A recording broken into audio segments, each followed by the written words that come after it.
Түсініксіз экскурсиялар мен қымбат таксилерді ұмытыңыздар. Бүгін мен сіздерге бар болғаны бір карточканың көмегімен Стамбулдың екі құрлығын қалай арзан әрі оңай аралауға болатынын көрсетемін. Бүгін біз Стамбулды өз бетімізбен жаулаймыз.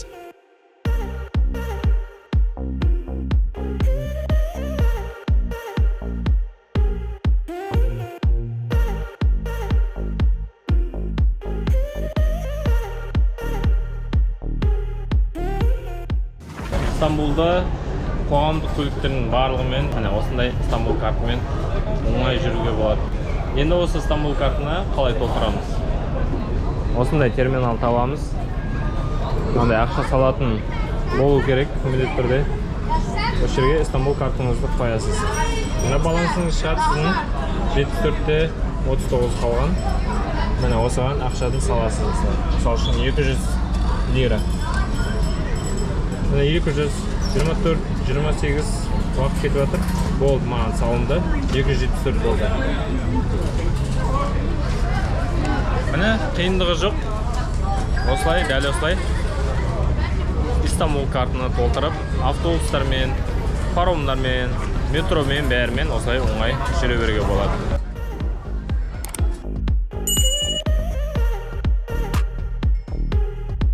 Алғашқы аялдама Сұлтанахмет мешіті. Бұл Стамбулдың басты символдарының бірі, ал ең бастысы мұнда кіру тегін. Егер турмен келсеңіздер, гид сіздерді бұл жерге әкеліп, тез-тез суретке түсіреді де асығыс алып кетеді. Ал біз өзіміз жүргендіктен уақытымыз шексіз. Сәулеттің әрбір деталін асықпай тамашалай аласыз. Бұл Сұлтанахмет мешітінің бірінші Ахмет 1506 жылы салған екен. Бұл мешіттің аумағы даталы үлкен. Мына мешіттің ішінде 20 мың адам бір уақытта намаз оқи алады.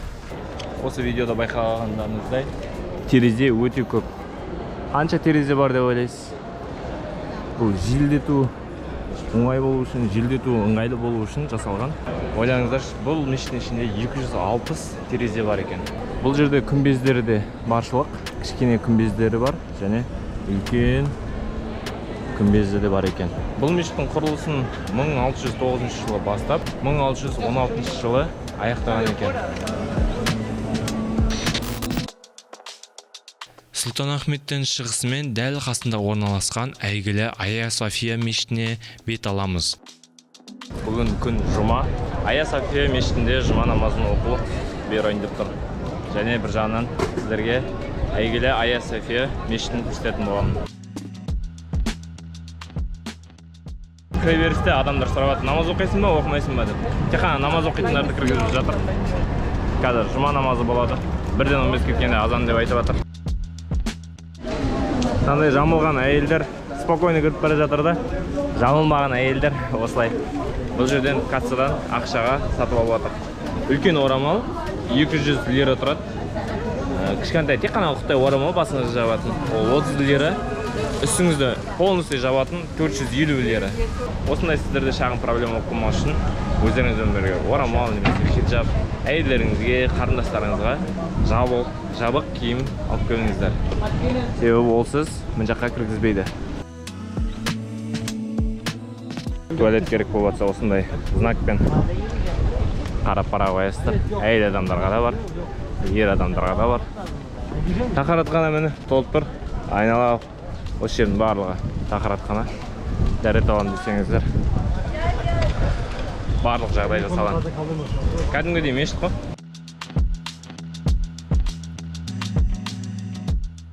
Бұл мешіт баяғыда Осман империясы келместен бұрын шіркеу болған. Содан соң Осман империясы келгеннен кейін мешітке айналды. Одан кейін кері шіркеу болды, одан кейін музейге болды. 45 жылдан кейін, 45 жылға 2-ші дүниежүзілік соғыстан кейін музей болды көп жыл бойы. Содан кейін осы қазіргі түрік президенті Ердоған бұны 2023 жылы қателеспесем мешіт қылды. Содан бері бұл кәдімгідей мешіт. Жалпы Айя Софияның тарихын айта кетейін, шағын тарихын. Баяғыда Византия империясы кезінде Юстиан деген бірінші шіркеу етіп баяғыда салған екен. 6 ғасырда бастаған. Дәлірек айтсақ 532 жылы бастап 537 жылы құрылысын аяқтаған екен.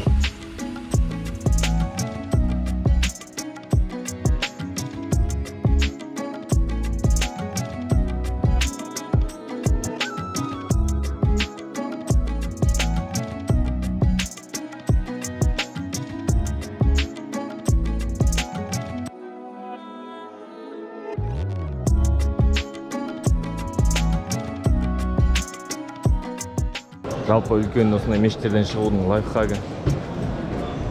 Міне, бауырлар аяқ киімдерін көтеріп бара жатыр да. Мен де осылай көтеріп бара жатырмын да. Кісі өте көп болғандықтан мұқият болған дұрыс. Бірге барған адамдар біз сияқты адасып қалуы мүмкін.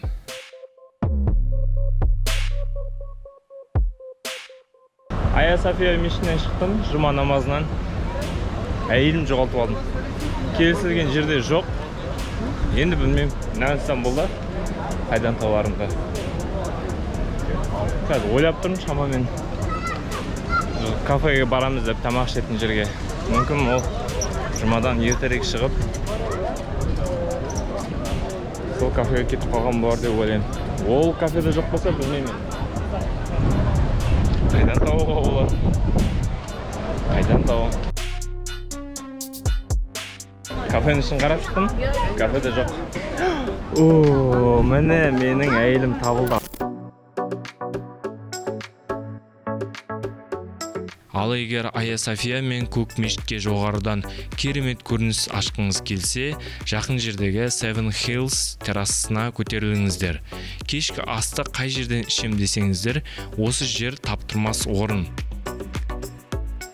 Көріп тұрғандарыңыздай адамдар шағалаларға тамақ беруде. Бұл Стамбулдағы әйгілі Seven Hills деген ресторан. Бұның төбесінде күшті фото жасауға болады. Айя София мен Сұлтан Ахметтің фонында және шағалаларға тамақ беруге болады. Қазір соны жасаймыз.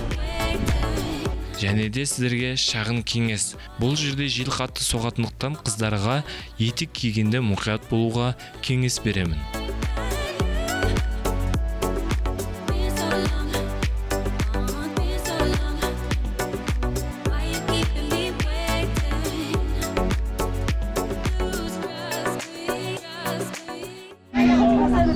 Мына шағалалар тек қана сыр жейткен. Мына осында сыр береді. Қазір кәммет етеміз. Менде негізінен басқа түрі бар. Сонында. Бірақ мұнда егер тамақ әкелмесеңіздер, сіздерге осылай сыр береді, вилка да береді, бәрін де береді екен. Мына жерде көрініс мықты екен. Сұлтан Ахметке де, Айя Софияға да көрініс мықты екен.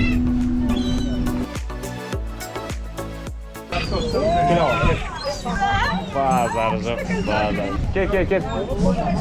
Шығып кетіп жоқ ал. Басымызға шығып қоймасын. Кел.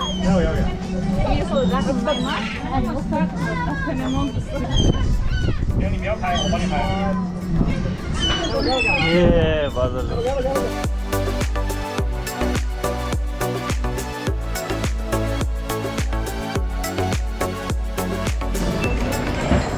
Seven Hills деген olsa.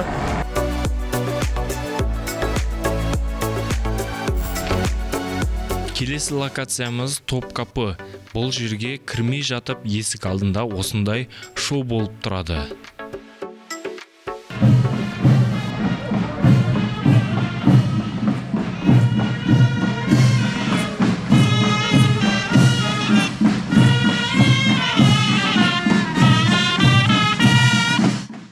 Бұл әйгілі Топкапы, соған кіретін кассаға кезек. Менің артымда қанша адам, мына жақта қанша адам. Билет құны 60 евро. Оны біздің теңгеге айналдырғанда шамамен 33 000 теңгедей болады. Тұрғаныма 15 минут болды, әлі келе жатық. Бұнда көбіне Золотой век деген сериалды көрген адамдардың барлығы келеді осында.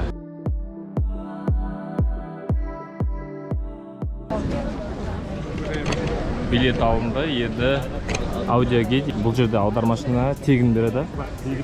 Келесі очередь болып кетті. Топкалыға кірудің өзі осындай. Кезекте кезек болып кетті.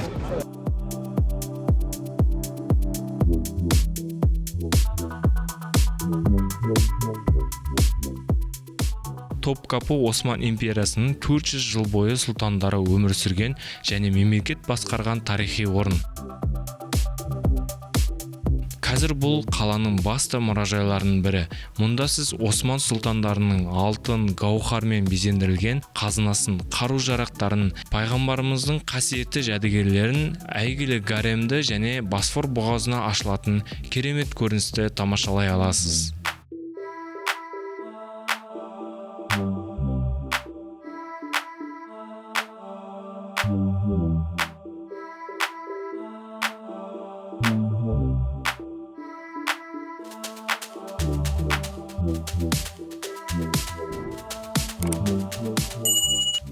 Стамбулда трамваймен жүрген бір жақсы салқын және қатты қымбат емес, және барлық туристер баратын жердің барлығына осылай трамваймен жетіп алуға болады. Метродан ыңғайлы, бірақ метродан гөрі осындай трамвайлар. Т1, естеріңізде болсын, Т1 деген ең мықтысы. Барлық жерге барады. Топкалы болсын, Сұлтан Ахмет, Айя София, Галат башнясынан болсын, барлық жерге осындай Т1-мен барып қалуға болады. Міне мысалға мынау Топкалы. Осы жерден осы айналадағы бір остановкадан түсіп, соған баруға болады. Өте ыңғайлы.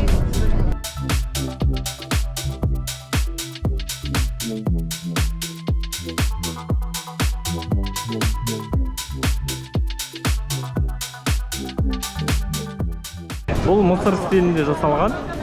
Мысыр, яғни Египет базары 1664 жылы ашылған екен. Стамбулдың базарларына арнайы бөлек үлкен шығарым жасауға да болады. Бұл жақтың вайбы мен көлемі бөлек енді.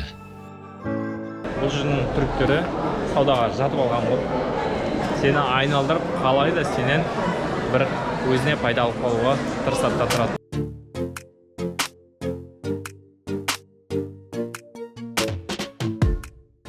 Ыстық көшеден шықсаңыз, осындай базарларға, жабық базарға кіріп, жергілікті тәттілерді жеп, және жергілікті шай сияқты неше түрлісін ішіп, осылай тойып алуға болады. Әзірге айтарым, базар маған ұнап жатыр. Барлығын жеп қарап, татып қарауға болады, және тегін. Жалпы Стамбул базарлары әлемдегі ең көне және ең ірі жабық базарлардың бірі. Ол 15 ғасырда салынған және бүгінгі күні мыңдаған дүкені бар тарихи сауда орталығы саналады. Мұнда кілемдер, зергерлік бұйымдар, былғары өнімдері, керамика, дәмдеуіштер, тәттілер мен түрлі кәдесыйлар сатылады. Базар сауда жасап қана қоймай, Стамбулдың ерекше атмосферасын сезінуге болатын ең танымал орындардың бірі. Гранд базарға кірген бойда бұл жерде обменниктер өте көп екен. Интернет көзіне сенсек, осы Гранд базарда ең мықты курс, яғни бүкіл Стамбул бойынша ең жақсы курс осы Гранд базарда екен.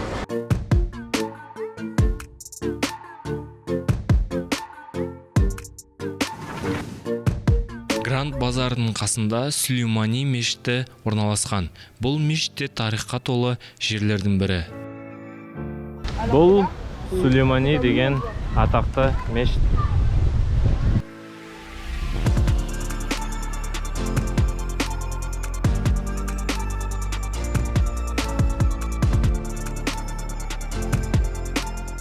Бұл мешітті Құмыра мешіті деп те атайды. Себебі бұл мешіттің стеналарының көп жерінде жасырынған құмыра бар екен. Архитектордың задумкасы бойынша имам ана жақтан азан шақырса да, не айтса да, бүкіл сөздері бүкіл мешіттің барлық жеріне жақсы естілетін болған екен. Шамдардың ортасында көріп тұрсыздар ма? Бұл страустың жұмыртқасы, яғни құрт құмырсқа, шыбын-шіркей дегендер келмес үшін осылай жасаған екен кезінде. Ішінде әрине ештеңе жоқ, бірақ жұмыртқаның өзі сондай бір иіс шығарады екен. Құмырсқаларды қуатын бір жақсы бір қасиеті болған екен. Қазір электр желісін жүргізіп қойған ғой. Бұрын шам болған кезде, май шамдар жанып тұрған кезде түтіндердің барлығы ортасына жиналатын болған. Содан сия пайда болып, ары қарай қалам ретінде, жазу ретінде пайдаланған екен. Тағы да бір қызықты жайт, бұл мешітті өте мықты архитектор салған. Сондықтан бұл мешіт көптеген жер сілкіністердің барлығын басынан өткерген екен және құламаған екен.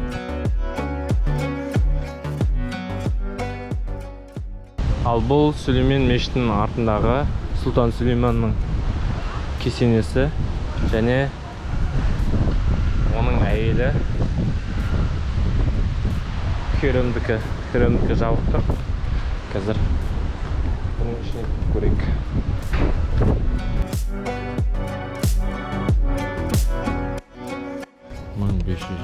жыл, 1566 жыл. Осы жерде кәдімгі атақты Сүлеймен жатыр. Бұл оның ұлдары болу керек. Тарихшылар айтады, Сұлтан Сүлейменнің ішкі құрылыстары сол Еуропаның бір қалаларының айналасында, сол кездегі бір крепостың айналасында қалды дейді. Ал сыртқы денесі бар ғой, кәдімгі іш құрылысын алып тастағанда сырты қалады ғой. Сол сырты осы жерде, осының астында Сұлтан Сүлейменнің екі жерде жерленген деген әңгімесі осыдан шыққан. Осыған дейін барған елдерінде осындайды көріп едім. Өлген шахтың қасында міндетті түрде әйел жататын. Индияда болған кезде Агра қаласында әйгілі Тадж Махал бар ғой, сол кезде де дәл солай еді. Тадж Махалға кіресің, Тадж Махалдың ішінде өзінің әйелі, Шахжаханның әйелі екеуі бір жерде жерленген болатын.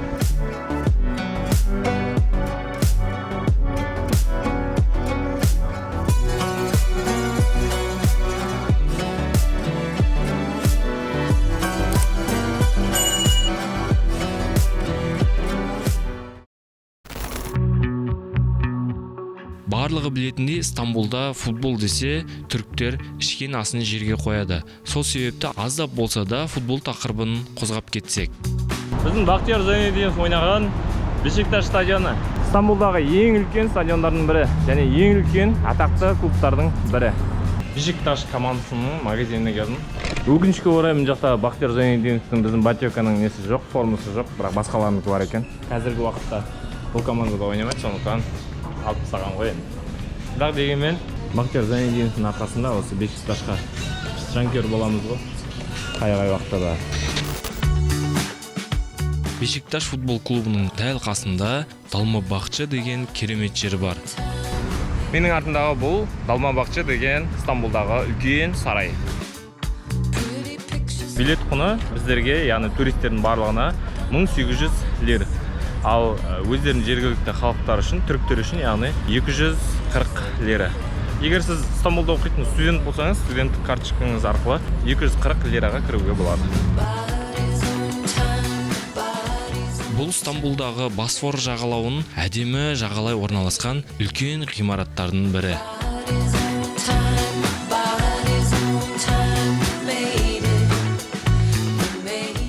Осы жерден паромға отырып, үлкен мост көрінетін жаққа қарай өтеміз қазір. Ал енді ең басты лайфхак. Туристік агенттіктер Босфор бұғазын серуендеуді 15-20 евроға сатады. Босфор тур деп аталады. Бізге оның қажеті жоқ. Біз Стамбул картты басып, қарапайым қалалық паромға мінеміз. Ол бізді Еуропадан Азияға, мысалы Кадикөй ауданына апарады. Бағасы кәдімгі автобуспен бірдей. Бағасы 44-те 9, почти 45 лира ғой. Метромен, трамваймен қарағанда ең қымбаты әзірге осы транспорт түрі болып тұр. Осылай адамдар күтіп отырады екен. Туристерден жалғыз біздер, ең түріктер. Солардың арасында біздер отырмыз.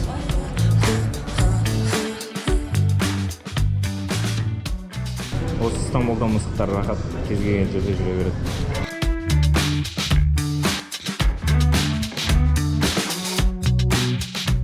Босфорда кемемен серуендеу Стамбулды мүлдем басқа қырынан көруге мүмкіндік беретін ерекше саяхат. Кеме үстінен Еуропа мен Азияны бөліп тұрған әйгілі бұғазды, тарихи сарайлар мен мешіттерді, сәнді жағалаудағы үйлер мен алып көпірлерді тамашалайсыз. қаланың қайнаған тіршілігін судан бақылау ерекше әсер сыйлап, Стамбулдың сұлулығын бұрынғыдан да жақын сезінуге мүмкіндік береді. Бұл қалаға келген әрбір саяхатшы міндетті түрде байқап көруі керек әсерлі серуен. Жүрісіміздің барлығы бір 5-10 минут болды. Так, соның өзі де мықты. Рекомен.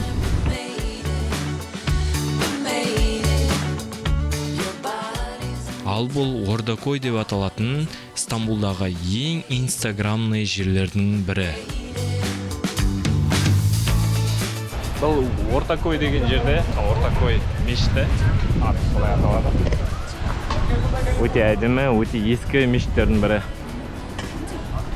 Бұл жерге адамдар Басор бұғазындағы үлкен мостпен және осы мешіттің фонында фотоға түсу үшін осы ауданға келеді.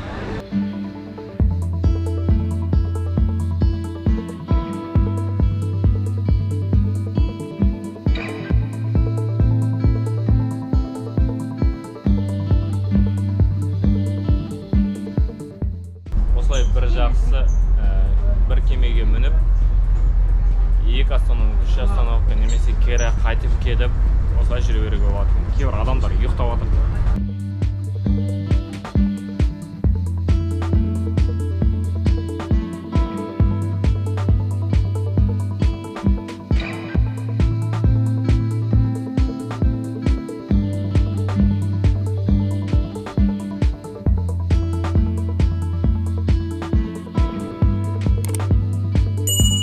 Стамбулдың автобусына отырып алдық. Қазір Таксим деген алаңға қарай бара жатырмыз. Стамбул картпен жұмыс жасайды.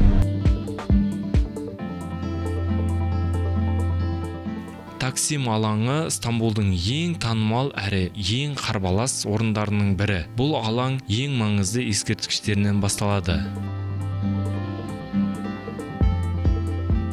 Менің артымда тұрған Республика монументі бұл Ататүрікке арналып салынған және түріктердің егемендік алған оқиғасы бейнеленеді. Бұл жерде Фрунзе мен орыстың тағы да бір генералы қасында тұр. Сол кезде түріктерге егемендік алуға орыстардың көмектескенін осы статуядан көруге болады. Әдеттегідей Истекляль көшесі туристерге толы. Бұл жерде дүкен, кафе, ресторан, бәрі бар. Туристер өте көп. Сонымен қатар көшемен жүретін тарихи қызыл трамвай да бұл ауданның басты символдарының біріне айналған. Таксим алаңы Стамбулдың ерекше атмосферасын сезініп, қаланың тыныс-тіршілігімен жақынырақ танысуға болатын ең көрікті орындардың бірі. Истекляль көшесінің сәні осы трамвай. Тек қана осы көшемен жүреді. Ол Истекляль көшесімен баяу жүріп өтіп, Стамбулдың ең танымал белгілерінің біріне айналған. Көптеген туристер дәл осы қызыл трамвайдың жолында суретке түсіп, қаланың ерекше атмосферасын сезінуге келеді. Осы әдемі көшенің ең керемет қорытынды нүктесі осы Галат башнясы. Бұл жерде көп сөз керек емес, тек осы әдемілікті ғана қарау жеткілікті.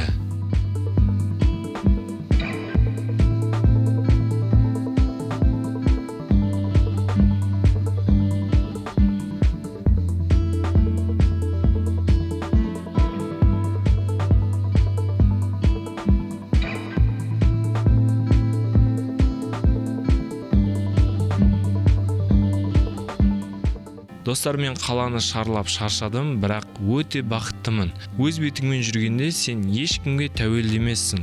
Қалаған жерінде тоқтап, қалағанша суретке түсесің.